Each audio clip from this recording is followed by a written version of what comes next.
Você já reparou como nós estamos suscetíveis aos laços justamente dos nossos desejos, das nossas paixões? Vamos falar um pouquinho sobre isso na palavra de hoje.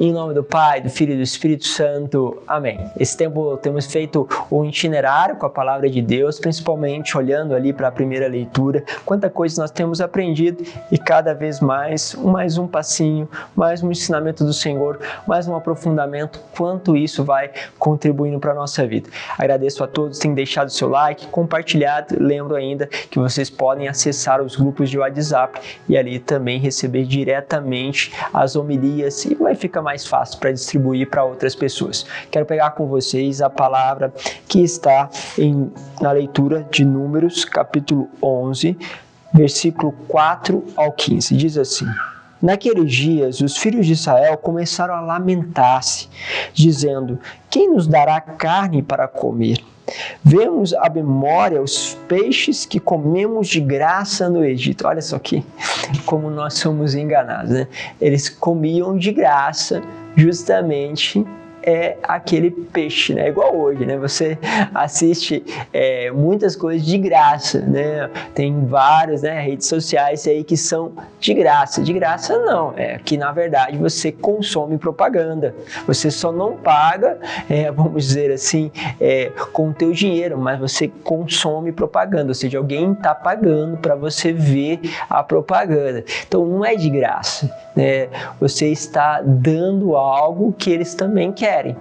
Ou seja, eles estavam no Egito, eles estavam sendo usados como escravos, fazendo um monte de coisa e, entre aspas, recebiam de graça a comida. A comida era necessária para que eles ficassem bem, para que assim pudessem explorar, né? Lembra-se daquela situação terrível da Segunda Guerra Mundial. Por Hitler matava todo mundo. Por que deixava alguns judeus vivos? Porque ainda eles podiam servir para fazer o quê? O trabalho escravo, vamos dizer assim, e ali então eles deixavam vivo, davam comida suficiente para viverem, para suportarem e para serem usados. Então, como de graça, né? A gente vai começando a se enganar. Então ele vai dizendo: vem-nos à memória os peixes que comíamos de graça, os pepinos e os melões, as verduras, as cebolas e os alhos. Entendeu? Então tudo isso vem à memória, de graça, né? De graça você está recebendo aqui. Aqui nada tem gosto ao nosso paladar. Então o que é o problema? O problema é o bendito paladar. Não tem sabor isso daqui.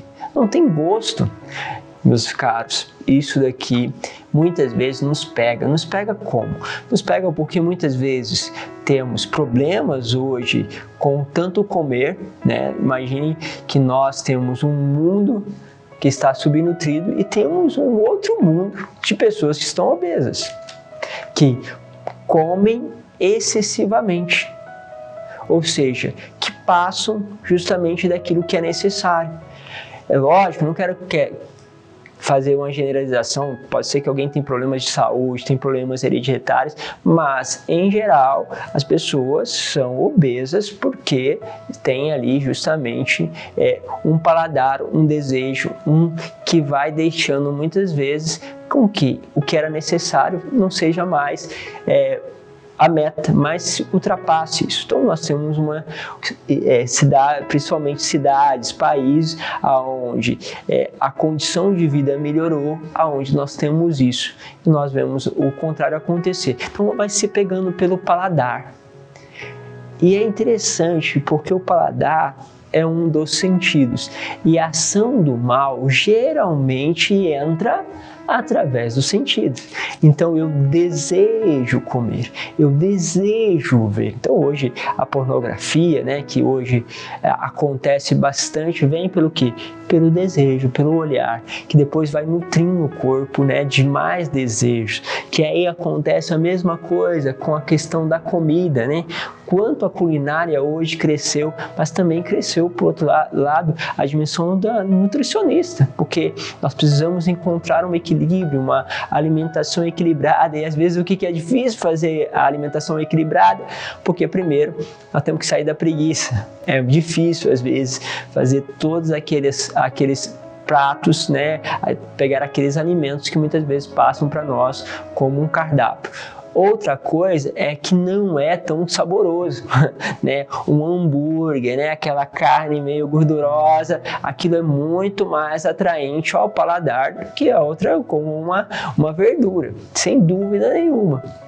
Então nós muitas vezes somos levados para isso. Não quer dizer que nós não podemos comer, que nós não podemos justamente experimentar de uma coisa muito boa, mas pense primeiro que este paladar que deve ser vivido com sabedoria e que vale a pena, né, ter aí, né, muitas vezes aquela comida maravilhosa. Sempre fico brincando que a culinária mineira é uma culinária fantástica, né? Ou seja, eu que sou mineiro, quem experimenta da culinária mineira sabe que tem ali um sabor diferente, tem algo especial na culinária mineira. É lógico que aquilo atrai, que aquilo, né, desperta, mas uma outra coisa é o excesso. Uma coisa é alguém que toma uma bebida, que bebe com seus amigos, e outra coisa é alguém que passou do limite, que fica bêbado.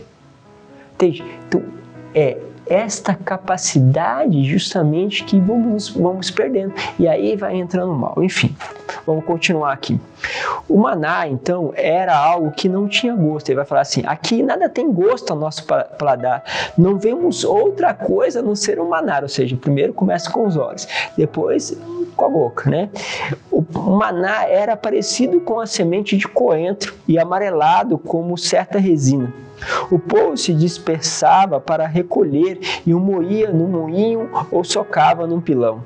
Depois o cozinhavam numa panela e faziam broas com gosto de pão assado com azeite. À noite, quando o orvalho caía no acampamento, caía também o maná. Moisés ouviu, pois, o povo lamentar-se em cada família, cada uma a entrada de sua tenda. Isso aqui também é muito forte, porque vocês estão acompanhando as homilias, sabem que quando Moisés ia até a tenda da reunião, todo o povo saía e ficava à porta da sua tenda para adorar o Senhor. Agora o povo já não sai para adorar o Senhor, eles saem para murmurar, para reclamar. Você que começou a sua vida, começou o seu ministério, começou a sua caminhada, justamente se pondo em adoração ao Senhor, e hoje você põe um espírito de murmuração, é hoje que Deus está falando com você. Ele está falando justamente com você.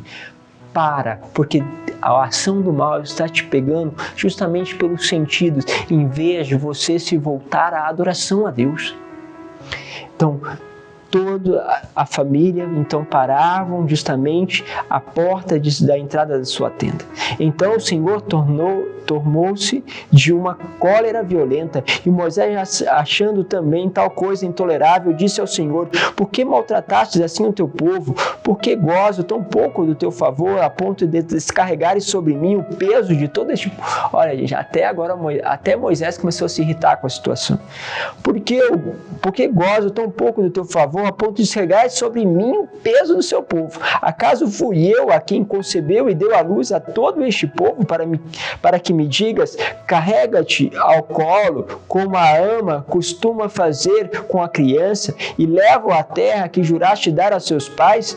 Onde conseguirei carne para dar a toda esta gente? Pois se lamentam contra mim, dizendo: dai-nos carne para comer. Já não posso suportar sozinho o peso de todo este povo, e grande demais para mim. Se queres continuar a tratar-me assim, peço-me que tires a minha vida, e se achei graça a teus olhos, para que eu não veja mais tamanha desgraça. Ou seja, para Moisés era uma desgraça esta murmuração, esta reclamação que o povo fazia constantemente contra ele e contra Deus. Pense o quanto isso doía a Moisés, que defendia inúmeras vezes o povo, e quanto isso feria a Deus. Porque tantas vezes deixamos ir pelos caminhos aonde sai da ponderação, sai do equilíbrio, e começamos a andar por caminhos aonde nós queremos sempre aquele sabor, queremos sempre aquela satisfação dos nossos sentidos, e quando ela não acontece, presta bem no que eu estou dizendo, e quando ela não acontece, você começa a murmurar. pense o que você está fazendo. Deus vos abençoe, Pai, Filho e Espírito Santo. Amém.